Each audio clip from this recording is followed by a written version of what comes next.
جه عدنان بوزان سروکی خوجهی انا کسی جه کوبانه جه عدنان تو بخیرات یا کردستان 24 اگر هندکی هستین خوب ما بیجی دما یک گرتنا هزین کردی لکوبانه و شرکرن لدجی دجمنه که هف پار چاوا به سرکتن ایوار باش بو کردستان 24 و کارمنده و تماشبان هجا براستی قال 28 اکتبر دبی قال 28 ماه دهان دبی دو تشتین بالان خلق کرد تفایی بتایبت جی خلق کوبانی که دو وقت که دا باجار ما بتوایی یعنی گندن در دوراوه بتوایی و قلك يجي باجير حطاني سدي حفتي بينج حتى حيشتي بينجان كتبوا داس تروري خلكي مال بنابريبو خلكي مال درفاي مالي خوا وخلق عرضي خوا ومالي خوا ويراندبو براستي 28 اكتوبر روجك ديروكي بوجبو كردان بتوائي هرچار پارچين كردستاني بتايبت كردين كردستان سوري وكوباني که بریارا سروک برزانی او برلمان کردستان عراقی بریار دا که پیشمرگه کردستان عراقی درباسی کوبانی بون درباس بنا پیشمرگان جه کردستان دا حطانی کوبانی او سینور سه دولتان درباس کرن سینور سه کسبی کشکناندن او سینور که هاتم و رسماندن کردستان پارچه کرن به چکن خوی گران و سوک بآلا کردستان بهزار کیلومتران درباسی بون هاتن گشتن کوبانی به صد هزاران خلق مال کردستان ترکی پیشوازی کرن به آل کردستان و به زلغت و کیف خشی او پیشمرگه پیشوازی کرن حتی که درباس بون گشتن کوبانی چیز او پیشوازی ها چیز آلی خلق ما کردستان ترکی دا چه خلق کوبانی روی داره کشبری بو پیشمرگی درباسی کوبانی بون مل به مل که لکن شربان کرد لوی داره او کوبانی لهم بری سنگی خدان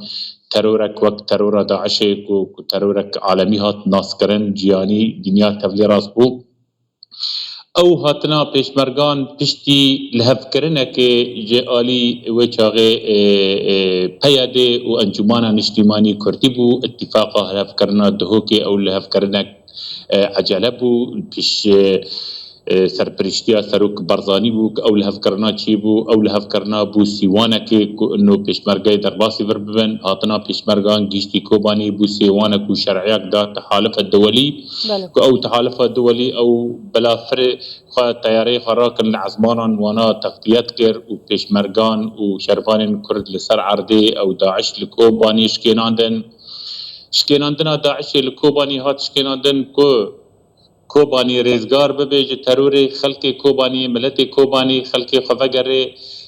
لکوبانی جیان بکه لمخابن او پشتی ریزگار کرنا کوبانی جو ترور دمکی دریج نکر بلی از لیم جاری ببیجم او هاتنا پیشمرگان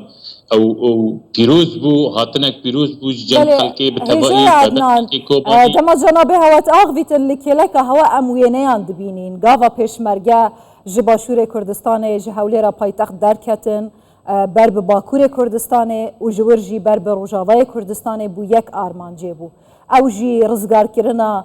آخا روجاوای کردستان جدست داعش هوانه لیوینا دریدا گلک امید بخش بون شانازی بون سربلندی بون کردن ما لباکور کردستان هودیت یعنی بچیکو مازن کالو پیر بچپل ریزان گل باران کرن بکیف خوشی و سما و رقص و سترانگوتن پیشوازی الهزین پیشمرگی کر حتی گهشتینه سر سنور روجاوای کردستان و کوبانه یک گرتنا هزین پیشمرگی یک پیام هبو او جی سرکفتنا لسر دجمنی گاوان پیک و بین ام بهز بین بوفي دمنو كأو يجرتن شقاز جرينجا كو هزين كردي هرشنا بي لدجي ايكو دونا ساكنن اگر بيك وجينابن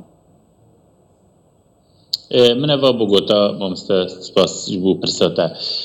براستي وكنها مغوتي او درباستنا پیشمرگان بحزار صد هزاران خلق مال كردستان تركي سريكو پیشوازي وان کرن بكيف خشي قال و بيرو و اختيار و زاروكان بآل الكردستان پیشوازي پیشمرگا کرن براستي وانا پیشوازي كردياتي کرن پیشوازیا کو انو کرد وات دما کو لهفدبن کو کرد هفدب بگرن کانن لهامبر دجمن بسکنن و آخا خب بپاريزن بله او هاتنا پیشمرگان گاوک پیروز بو لی پشتی کو کوبانی ریزگار بو پشتی کو کوبانی جو ترور داعش ریزگار بو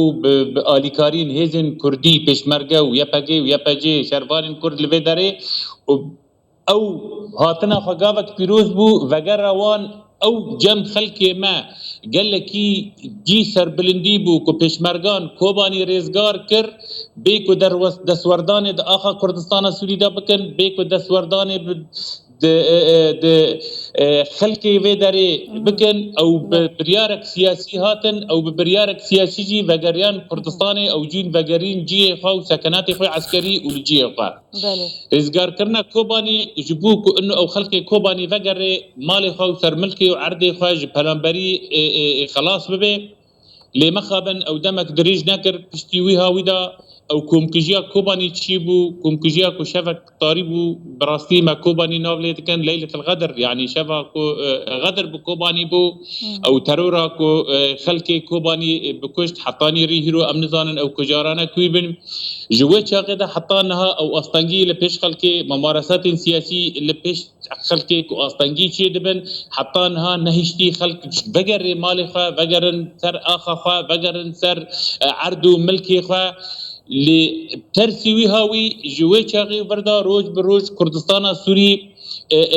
بالا دبي خلقي خو بتايبت ج كوباني ج خورتي خو ج نفشي خوين ج كسن باشه هجا عدنان انها تشك يعني بيرا من كفاني اخفتنين خدا هجا عدنان پیشمرگه هات کوبانه 180 کوبانه د دست داعش دابو گاوا پیشمرگه ج کوبانه وگریا کوبان آزاد و رزگار بو هرچی خاص جهه داخل قربانی زیده بون و کوبانه ویران بو لپشتی رزگار کرنا کوبانه جی دست داعش پیشمرگه لکوبانه نما لروجاوای کردستان نما وگریا اوه دکاره چه پیامک بیتن بتایبتی بو چکدارین پککی گو اوه جسال نوتا و الباشور کردستان نه و خود کنه بشک جی سرکفتن و آوا کرنا وستاتویه و در ناکفن و در فت وت کن بو پککی که روزانه هرشی سر آخا مبکت تدید خلق سوری بتوایی و خلق کرد بتایبت کوبانی و دورین کردستان سوری بتوایی جه 10 سالان بیتری 10 سالان حطاری هیرو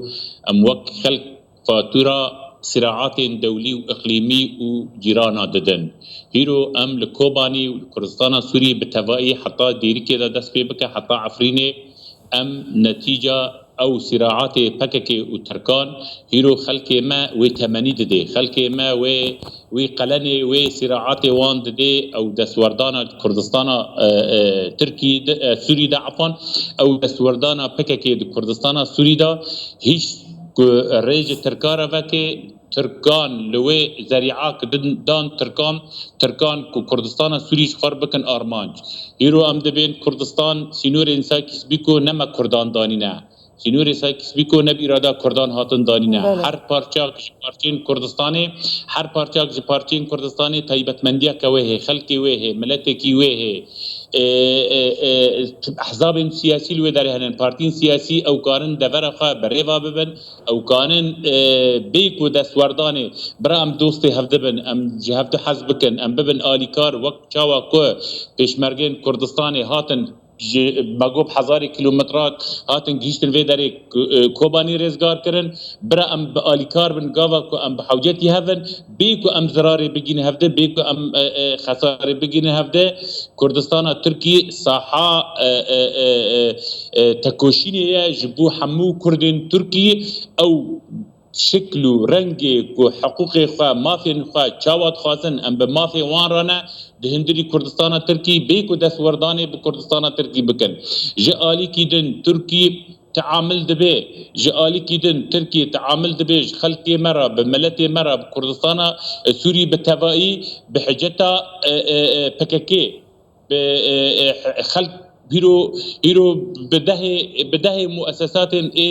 بنية تحتية اماك دبيجن خرب دبن او بحجتا بككي او بخوا تصدير ازماقا شاندن دربي سينور وهيرو خلقي ما ملتي ما وتماني دي بله تشتي كو تركي ليدغاري او حجتا بكاكي جيرد قدمينه بلاش تبني وي قلني وي خلقي مددي ملتي ما بنامبر دبي ولاتي ما فالا دبي جدردي يكي تدي بري فترات يدا حبكي آرامی چی ببو خلق ما ملت ما يعني هنگی رحتی لجام چی ببو پشتی او کارن کبون براستی جی شرمزاری بون انه هیرو ملت ما خلق ما استهداف دبه بحجت او نگونه ملت ما نگونه خلقی ما و تمنی بده و قلنی بده و خلقو عالم بتوایی وزانه کو نگونه ملتک و ملتکی ما وره بی تمنی بده هجاعتنا بوزان سروکی خوجهیه نکسی جه کوبانه تو هر هبی و کوبانه هر سر بلند و آودان بیت